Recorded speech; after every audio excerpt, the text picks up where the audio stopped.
โศกสันเลื่อยมาหลับนอนก็เพ้อละเมอหาแต่แก้วตาอาภัพทุกตรมเลื่อยมาดังจันทราเมฆมาปลูกบังวันที่อ้ายจำใจจากน้อง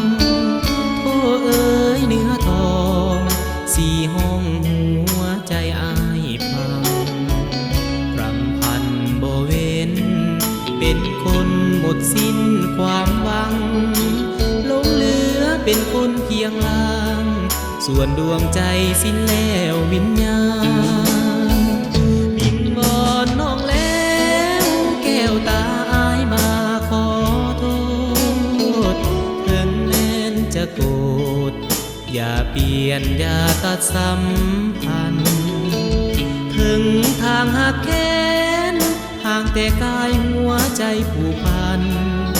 จงเป็นเหมือนดวงตะวันส่องสว่างลงสู่โล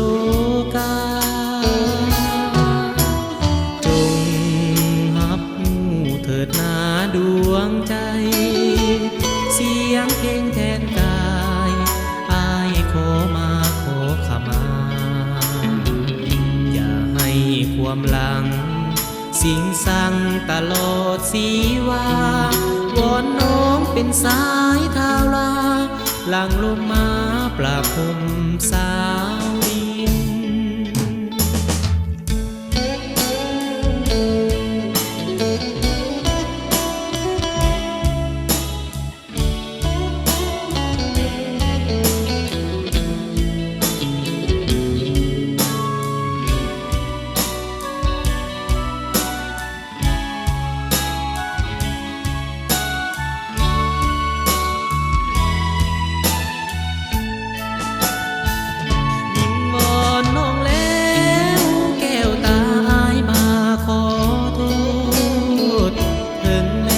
จะโกร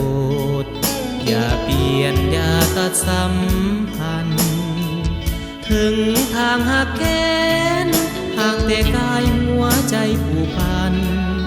จงเป็นเหมือนดวงตะวันส่องสว่างลงสู่โลกาจงหับหูเถิดนาดวงใจเสียงเพลงแทนกาย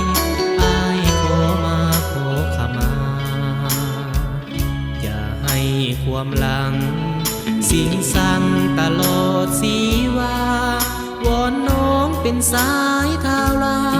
หลังลงมาปราบพรมสาว